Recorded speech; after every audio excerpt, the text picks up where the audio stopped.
There was a code that men of that generation lived by. It was never written down because it did not need to be. Every man in the room already knew it. A nod instead of a speech. A handshake that meant something because it came from someone who owed nothing to anyone. And then, over about 15 years, beginning in the early 1960s, it was quietly dismantled. Not because it stopped working, because it worked too well. A man who carried himself that way did not need to be sold anything, and an economy built on selling things cannot tolerate a customer who needs nothing. You have felt this already, even if nobody ever explained it to you this way. You have watched a man walk into a room and say almost nothing, and somehow the whole room adjusts around him. You have also watched men talk for 20 minutes straight, explaining themselves, justifying themselves, defending a decision nobody even challenged. And you have noticed, whether you said it out loud or not, that the quiet one was never the weak one. He was the only one in the room who did not need anything from anybody in it. That is not a personality trait. That is a financial condition wearing a man's face.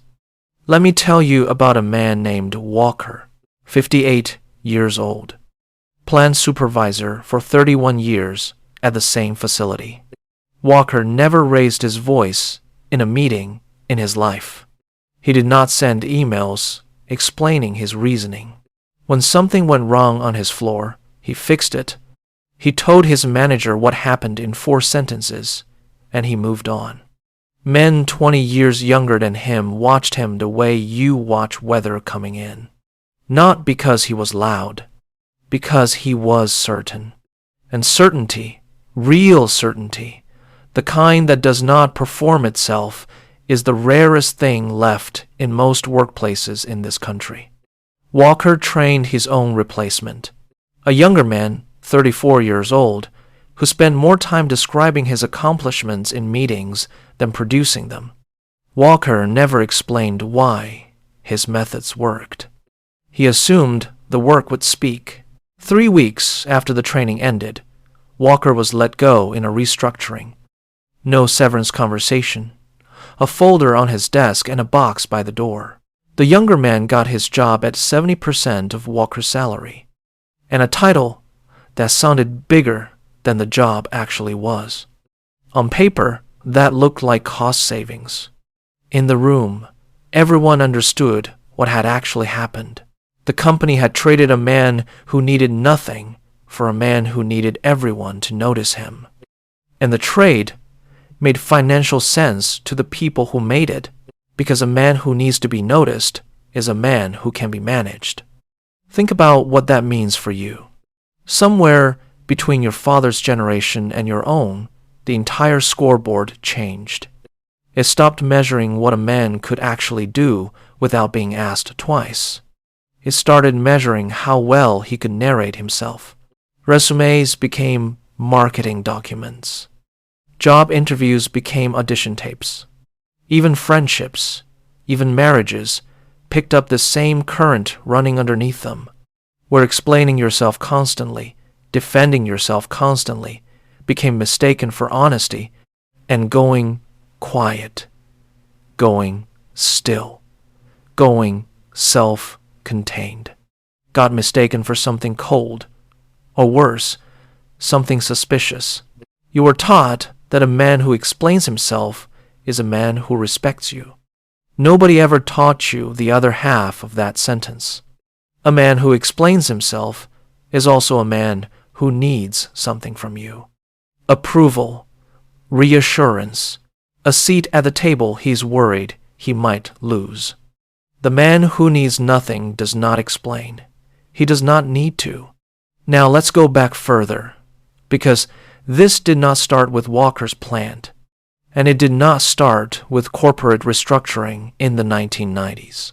It started on land in the early 1980s. In a part of the country most people your age remember better than they'd like to. There was a farmer named Earl Dunmore, And in 1982, Earl owned 440 acres in Iowa that his grandfather had cleared by hand. Earl did not owe anyone anything for most of his adult life. Then, in the late 1970s, banks and government policy alike encouraged farmers like Earl to expand, buy the neighboring acreage, modernize the equipment, borrow against land values that had never gone anywhere but up. Earl borrowed close to $200,000 to expand his operation because every advisor, every lender, every neighbor who had already done it told him this was simply what a serious farmer did now. Standing still was treated as a failure of ambition. Then interest rates were pushed up past 20% to fight inflation that had nothing to do with Earl or his land. Land values collapsed at almost the same moment. Earl's collateral was worth a fraction of what he owed against it, and the bank called the loan. In 1985, Earl stood at his own farm auction and watched neighbors, some of them men who had shaken his hand at church for 30 years, bid on his equipment for cents on the dollar, because the auction rules required a public sale, and a public sale meant a public unmaking. Here is the part almost nobody says out loud. It was not just Earl's money that was auctioned off that day. It was his standing. In that town, at that time, what a man owned and what a man was worth as a man were treated as the same number. Earl walked into that auction as one of the most respected men in the county. He walked out of it as a cautionary tale other fathers told their sons at the dinner table. Nothing about his character had changed in that time. Only the number attached to his name had changed, and the town, without meaning to be cruel, had decided the number was the man. That is the moment you need to sit with. The mechanism is identical today. Only the names have changed. Earl's bank was not evil. It was simply following the incentive it had been built to follow. The same incentive every lender since has followed. The same incentive built into your own credit file right now while you are listening to this. The incentive is this: debt is profitable to somebody, not to you, to somebody. And a system that profits from your debt has no reason to teach you how to live without it, and every reason to reward the version of you that keeps borrowing, keeps explaining, keeps needing. You were never taught the code Walker had or the code Earl lost, because the version of you that needs nothing is the version of you that cannot be sold to. So let's talk about how the machine actually works, mechanically, because this is not a conspiracy. Nobody is meeting in a room deciding to make you anxious. It is simpler and colder than that. It is just engineering. Picture a scoring machine that only has one kind of sensor built into it. It can detect motion. It cannot detect stillness. Every time you open a new credit line, make a payment, carry a balance, apply for a loan, the machine registers activity, and it rewards that activity with a higher score, because activity is the only thing it was built to measure. Now, picture a man like Davis. Davis is 52. He owns his truck outright. He paid cash for a modest house after 15 years of saving, and he carries exactly one debit card. No credit cards, no car note, no student loan hanging over him from a kid's education he co-signed 20 years ago. Davis did every single thing you would tell a young man to do if you actually wanted him to be free. He said no to things that would have felt good in the moment 1,000 separate times for 15 straight years. And when Davis applied to rent an apartment during a temporary work assignment across the state, he was denied. Not because he owed money he could not pay, because he had almost no borrowing activity on file at all. The machine had no motion to detect, so it registered him as unknown, and unknown, to a scoring system, reads the same as risk. Sit with that for a second. The man who owed nothing to anyone on earth was flagged as untrustworthy. The man drowning in $60,000 of revolving credit card debt, making minimum payments every month, barely staying ahead of default, was approved the same afternoon because his motion looked like history, and history looked like trust, even though it was actually just a man treading water in front of a machine that cannot tell the difference between swimming and drowning. This is not luck. This is not an isolated glitch in one company's software. This is the design. The entire consumer lending industry in this country runs on interest, on balances that roll month to month, on people who need just enough credit to survive the gap between paychecks. A population of Davises, debt-free, needing nothing, refinancing nothing, paying no interest to anyone, is not a population that industry can build a business model around. So the scoring, the marketing, the entire cultural drumbeat around what a responsible adult looks like quietly rewards the behavior that keeps you inside the system and quietly punishes the behavior that would let you leave it. Now here is a second man, a different shape of the same trap, so you understand this is structural and not personal to any one story. His name was Pierce. 26 years at the same company, middle management, the kind of steady, reliable presence who never needed his contributions, narrated in a company newsletter. Pierce trusted the system the way his father had trusted a pension. He contributed to his retirement account every single paycheck for over 2 decades, exactly the way every financial advisor on television told him to. Then his position was eliminated in a restructuring that had nothing to do with his performance, and everything to do with a spreadsheet decision made 2 levels above anyone who actually knew his name. Pierce was 56 years old, 26 years of institutional loyalty behind him, and a severance package that lasted 4 months. Pierce did nothing wrong, Walker did nothing wrong, Earl did nothing wrong. And Davis, the man who did everything the textbook told him to do, was the one treated like a liability. That is not 4 separate bad breaks. That is one machine, applying one incentive to 4 different kinds of men, and getting 4 different flavors of the same result. The system does not care whether you have too much debt or none at all.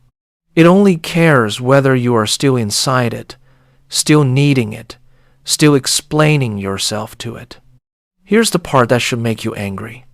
The posture you have always admired in a certain kind of older man, that stillness, that refusal to explain, that command a room without raising his voice, was never a personality trait, and it was never simply good manners. It was math wearing a shirt and tie. A man who carries himself that way is not performing calm. He has nothing left to lose that the room can threaten, no debt they can call in, no employer whose approval determines whether his mortgage gets paid this month, no creditor with leverage over his decisions. The composure is not the cause of his freedom. It is the visible symptom of it. That is the part they never taught you. Social authority and financial sovereignty are not 2 separate things you need to work on.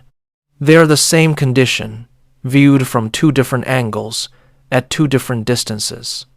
The moment a man stops needing anything from anyone, financially, his presence changes, without him doing a single thing to change it on purpose. You have seen this. You have felt the difference between a man who is trying to convince you of something and a man who genuinely does not care whether you believe him or not. One of them needs your approval to feel secure. The other one already is secure, and approval, to him, is just noise in a room he does not have to listen to. This is why explaining yourself constantly, defending every decision, narrating every accomplishment, reads as weakness even when the accomplishments are real. It broadcasts need.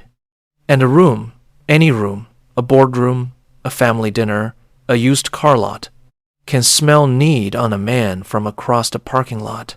I encoded some of these same ideas into a small collection of essays and ciphers I put together called Financial Invisibility, built around exactly this posture, the posture of a man who has arranged his life so the machine has nothing left to grab onto.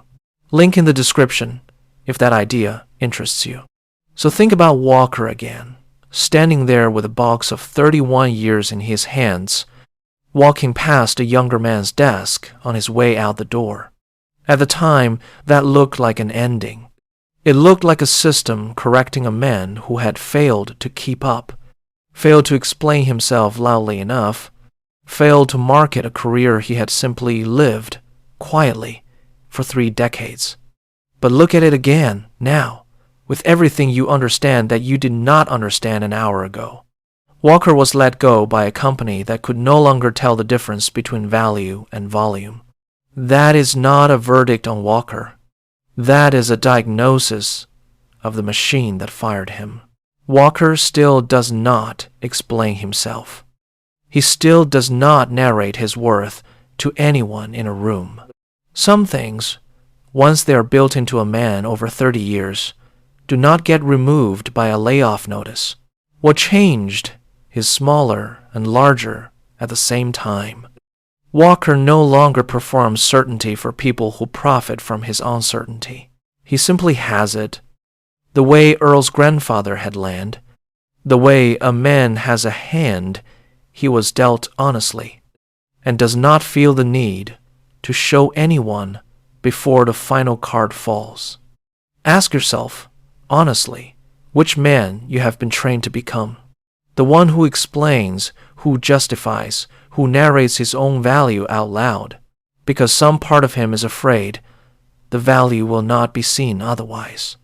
Or the one who says almost nothing, because nothing in the room has any leverage over him left to use. Choose stillness. Choose ownership. Choose the version of yourself the machine cannot read. You cannot tax silence.